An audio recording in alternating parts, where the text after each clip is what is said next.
afectado. Una nueva intervención, la asambleísta Ana Belén Gracias, Marín. señor presidente. Buenas noches, estimados colegas asambleístas. Bueno, yo quisiera en primer lugar iniciar mi presentación haciendo un reconocimiento, como no puede ser de otra manera, al promotor de esta ley, al señor asambleísta Lenín Plaza, de la provincia de Esmeraldas, y que orgullosamente pertenece al bloque legislativo del cual yo también pertenezco. Así que desde ahí quiero partir, estimado Lenín, por haberte preocupado por la gente de tu provincia y por las otras 12 provincias que también abarca la producción de la palma aceitera. Además, antes de entrar a precisar cuáles serían mis recomendaciones a esta ley, sí quisiera hacer algunas puntualizaciones importantes. La primera es que en algún momento de las comisiones generales se mencionó que no existen programas para el tema de la palma, que no han recibido apoyo si no es de la administración actual. Me parece que ahí hay desinformación, hay muchos procesos importantes, sobre todo con ANCUPA, que existe en vigencia más de 8 años, que se ha venido trabajando de cerca con el sector y que evidentemente lo que ha generado es tener mejores prácticas agropecuarias dentro del sector de la palma de aceite. Por otro lado, también se ha mencionado que se sustituyen más o menos 1.500 millones en el tema de importaciones, porque nosotros con el abastecimiento actual de la palma lo que se hace es lograr este abastecimiento y que el 50% se exporta más o menos y que lo restante es de consumo nacional. Sin embargo, en el texto, como está en este momento, se deja una carta abierta a la importación y eso es a lo que me voy a referir en los próximos minutos. No quisiera entrar en detalles respecto al antecedente porque ya mis compañeros y compañeras asambleístas lo han hecho de manera extraordinaria, sino que más bien me trasladaré específicamente ya al contenido de la norma que está propuesta como informe para segundo debate. En ese contexto es que hay que reconocer el sector agropecuario no ha bajado los brazos, el sector agropecuario se ha mantenido firme en esta pandemia y es quien ha sostenido a las familias ecuatorianas con los alimentos. Y eso no puede solamente quedar en el verso de reconocimiento, tiene que seguir trascendiendo a la generación de políticas públicas, como también lo mencionó el señor presidente en su pronunciamiento el 24 de mayo, y también de lo que se conoce por parte del ministro Lazo. En esa línea, lo que nosotros más bien deberíamos es fortalecer y pensar no solamente en la palma aceitera. El día de hoy estamos tratando específicamente esta ley. Sin embargo, nosotros como asambleístas de todo el país debemos pensar en todos los rubros que para nosotros son productos de estrellas para la soberanía alimentaria, para la exportación del país, para el ingreso de divisas, para el manejo y la concentración y el balance del PIB nacional, y que todo esto nos logre conjugar en una política pública clara de a dónde queremos y de dónde parte y a dónde queremos llevar al agro. Es decir, por esa razón es que empiezo haciendo esta introducción, porque si el objetivo principal es regular, promover, incentivar y estimular la producción, el acopio, la comercialización, extracción y exportación e industrialización de la palma aceitera y sus derivados, entonces debemos entender que el ámbito, si bien es cierto va a ser nacional, tenemos que abarcar a todos los sectores de los que acabo de mencionar, pero que todos los sectores sean realmente beneficiados. Y en ese sentido es que voy a hacer mis aportaciones.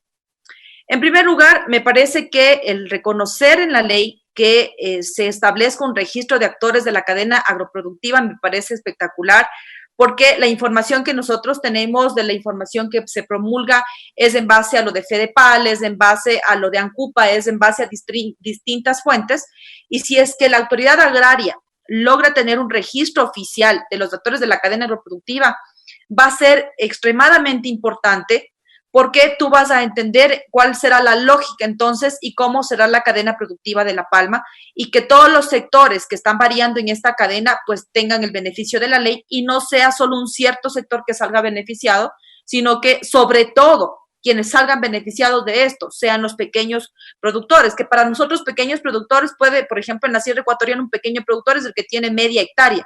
Aquí un pequeño productor es el que tiene 50 hectáreas. Entonces, hay que también ir aclarando las cosas, hay que ir poniendo en contexto y entendiendo a quién va a ir dirigido esta norma.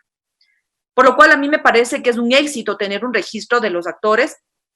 De hecho, es de suma prioridad contar con esta información real.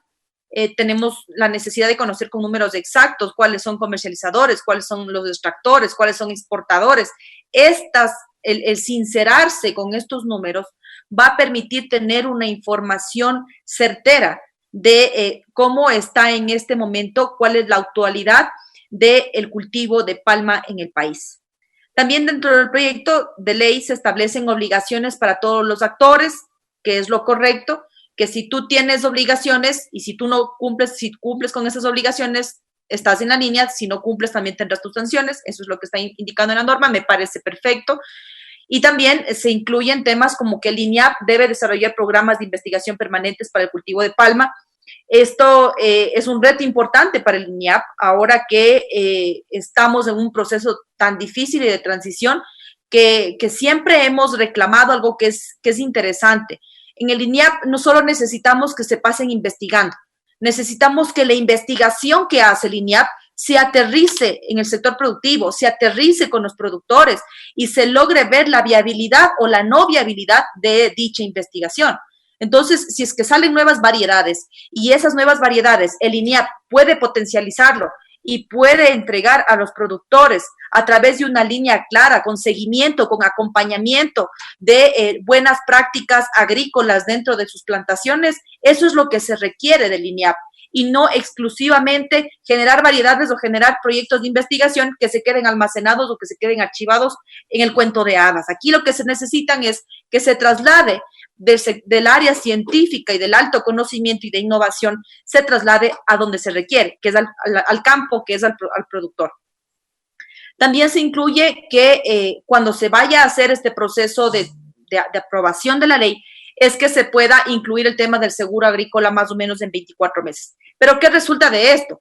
Es que en este momento, si alguien desea ir a asegurar la palma, le aseguran, pero le dicen, mire, yo le puedo asegurar el cultivo, pero si le da PC, yo no le cubro. Es decir, no sirve de nada, porque la principal enfermedad de la pudrición del cogollo en la palma es esa. Y si es que el seguro no te cubre, no va a haber ese interés por parte del productor para poder dar ese paso. Entonces, habría que buscar las formas de conseguir que las aseguradoras realmente acepten dar ese paso para el seguro agrícola, que es sumamente importante y hemos visto la eficiencia en otros cultivos y que podría replicarse en este cultivo que es tan importante. Ahora yo me enfocaré, en cambio, en artículos en los cuales he generado algunas observaciones y aportes para poder enriquecerlos. Voy a empezar en el artículo 13, que habla respecto a las obligaciones de los actores de la cadena productiva. Y en este caso en particular, lo que yo más bien estoy fortaleciendo es lo que le preocupa al productor, al pequeño productor. Es que el problema más fuerte que tienen muchos productores es en la comercialización y para ellos es la demora en el pago de sus productos. Cuando no les pagan el contrato, pese a que dicen los días, no pagan y siguen postergándose, los que más pierden son los más pequeños. Entonces, ellos van a tener que seguir esperando a que el que procesa o el que comercializa es el que tenga que pagarle cuando él guste. Entonces, lo que yo estoy más bien mejorando en el texto es que en la obligación del pago tenga que hacerse 8 días posterior a la entrega del producto. Y con eso tú garantizas que el productor, que el que está de mañana, tarde, de noche, por decir algo simbólico, trabajando permanentemente en el campo, tenga esa recompensa eficiente e inmediata de que el pago sea 8 días posterior a la entrega del producto y que no sea posterior a lo que está definido en el contrato. Además, en otra obligación también se contempla el tema de la importación. En este articulado en particular, lo que estoy proponiendo es que existe un informe previo emitido por la autoridad agraria que evidencia la no disponibilidad interna del producto. Porque si sabes que actualmente el 50% exportas y más o menos el 50% se queda en el país, entonces, ¿por qué dejas la carta abierta en el artículo 13 de obligaciones para que puedan importar abiertamente? Si tú sabes que estás en la capacidad en este momento de generar ese punto crítico es que hay que cerrar llaves y la forma de hacerlo es que la autoridad agraria garantice de que en el país no se produce palma aceitera, que ya no somos suficientes y que necesitamos importar. De esa manera garantizas no solamente la estabilidad del precio de la palma, sino que además a los productores. Y de ahí nos vamos a los mecanismos de comercialización de la palma. Yo ahí lo que considero es que hay que hacer una revisión profunda respecto a la mesa de comercialización. ¿Qué pasa en los otros cultivos? Yo les voy a hacer solo algo muy breve. Respecto a los otros cultivos, en el banano, en el cacao, en el arroz, en el maíz, lo que existe en este momento y por mucho tiempo atrás son los consejos consultivos. En los consejos consultivos se reúnen de manera permanente para definir precios previo a la cosecha, se reúnen y ahí hacen la evaluación del estado actual, de cuáles son las condiciones edafoclimáticas del cultivo, las condiciones sociales, económicas del momento para poder hacer una definición del precio. Y qué bueno que sacaron el precio de sustentación, porque no tiene lógica que en una ley vaya un precio de sustentación, cuando inclusive la variación va acorde al precio del petróleo. Entonces, en el tema de los mecanismos de comercialización, mi recomendación a nivel técnico, por ser técnica en el área, es que yo realmente no recomiendo que se genere por ley una mesa de comercialización, sino que vaya en la misma línea como ya vienen manejándose los demás cultivos. Como insisto, en el tema de banano, por ejemplo, participan los pequeños productores, participan los exportadores, participan los distintos actores del resto de la cadena, autoridades que están participando en el proceso y se define de manera coherente, acorde a la situación actual, el precio. Yo ahí lo que hago es una invitación a que se haga una revisión del artículo 14. Y en el artículo 22, en el que habla respecto al capítulo 6, específicamente de las herramientas tecnológicas, me parece que no debemos enfocarnos solamente para hacer más ágiles las cosas o tener más facilidad como una herramienta, sino más bien lo que debemos hacer es agilitar los trámites burocráticos. Está bien, eso está escrito en el informe, pero lo que yo estoy recomendando más bien es que además se incorporen servicios para los procesos productivos como capacitación virtual, asistencia técnica, asesoramiento profesional, los créditos que puedan buscar ser mucho más eficiente el procesamiento de los mismos, dando la potestad a la autoridad agraria para crear este portal informático para que articulen todos los procesos. Y finalmente son los artículos en los cuales considero que hay que tener mucho cuidado. Son extremadamente sensibles y voy a dar mis criterios técnicos al respecto. En el artículo 15 ya hablé respecto al tema de la comercialización y la recomendación que hago ahí es que se sostenga a través de los consejos consultivos, porque no es necesario, porque nos va a pasar que mañana va a venir el sector de las musáceas y nos van a decir también necesitamos que se conforme una mesa de comercialización específica en la ley de musáceas para que se pueda comercializar el valor del precio del banano. Después van a venir los floricultores y también nos van a pedir lo mismo. Es decir, si ya existe en este momento una dinámica, no de ahora, sino de hace mucho tiempo atrás, que ha sido eficiente y que de alguna manera se sientan todos en la mesa y se logra llegar a precios de sustentación, me parece que no es lo correcto poner en una ley. Y en el artículo 18, estoy de acuerdo en el establecimiento de las sanciones, solamente que vayan acorde a lo que esté establecido en las obligaciones, porque si le pones tal cual estamos llegando ya tan al detalle que se vuelve un reglamento, no se vuelve una ley, se vuelve un reglamento. Por otro lado, en el artículo 21, en las líneas de crédito, miren que yo he escuchado que se dice que no hay líneas de crédito para el sector, que no es eficiente, que tardan mucho, pero miren, oh sorpresa, nosotros los asambleístas en el mes de diciembre aprobamos la Ley de Simplificación y Progresividad Tributaria y en el artículo 4, que ya está publicado en el registro oficial, dice remisión de pago de intereses de mora y costas judiciales en operaciones de crédito de la CFN del Ban Ecuador. El uno tenía de $100,000 y otro de $400,000. Y la argumentación fundamental fue porque el sector de las cámaras fueron los que solicitaron, recuerdo claramente, que venían del sector de la palma, que estaban muy afectados por la posición del cogollo, que venía del sector de las flores, que estaban muy afectados porque el mes de octubre les afectó mucho por los saqueos. Y entonces varias circunstancias fueron conjurando. ¿Para qué? Para que se tome esa definición y que se incluya en la Ley de Simplificación y Progresividad Tributaria en el artículo 4. Es decir, si es que se pide remisión de pagos es porque sí ha existido créditos y de hecho existen créditos que hasta el momento están en vigencia y que de ninguna manera, jamás van a ser suficientes. Pero ahora que se tiene nuevamente esta gran crisis, esta pandemia, necesariamente tiene que el gobierno nacional entregar esas líneas de crédito que ha promulgado para estos sectores que requieren, que generan economía, que generan empleo, que generan actividades productivas dentro del país y también fuera del país. Por eso es necesario recordar lo que pasó en nuestra ley de simplificación tributaria, que sí existen créditos, pero que también en este momento necesita redoblarse ese esfuerzo para no caer en lo que está lamentablemente sucediendo, y es no solamente en el sector de la palma, que se están quedando con el aceite en tanques, sino también las rosas. En el país, en mi provincia, de la cantidad de productores que tenemos y exportadores de rosas, uno solo de ellos está exportando. Entonces, esas dinámicas que lamentablemente afectan a los sectores son las que el gobierno central, con su política clara, tiene que ir delineando cuáles son las líneas de crédito adicionales a las que ya se han entregado para poder potencializar y fortalecer las cadenas productivas, tanto de la palma como de los demás productos de estrella, sin dejar de lado, con absoluta claridad, sin dejar de lado a la agricultura familiar campesina, que es la que principalmente nos da de comer a todos los ecuatorianos. Y el último artículo es el 23, que habla respecto al fomento de la producción de biodiesel y todos sus articulados adicionales. Mire, yo soy de la línea ambiental, siempre he peleado porque esto funcione de esa manera, ¿sí? Y nadie desconoce que estemos en la capacidad de generar energías renovables. Sin embargo, las mismas intenciones ya existieron también hace más o menos 4 años, no solamente con la palma, sino también con otros rubros adicionales, con la caña. Pero ¿cuál fue el resultado de sus estudios? Y ya estudios en la práctica, y actualmente también ya existen estudios. Es que no estemos en la capacidad de generar energías renovables. Claro que lo podemos hacer, pero el tema son 2 cosas que hay que dejarlas claras. Y la una es el tema costo-beneficio.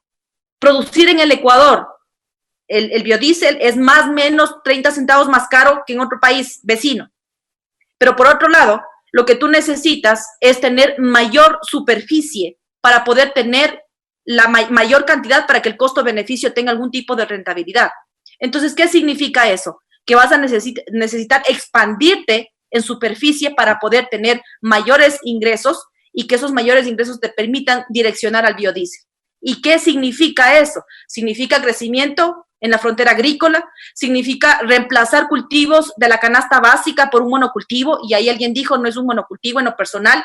Puedes tú variar, en la gran mayoría del cultivo es monocultivo, pero sí, hay ciertos casos que hay monocultivo y también al interno pueden hacerse pastizales, pueden hacerse una producción mixta, pero no en todos. De hecho, más del 80% es monocultivo.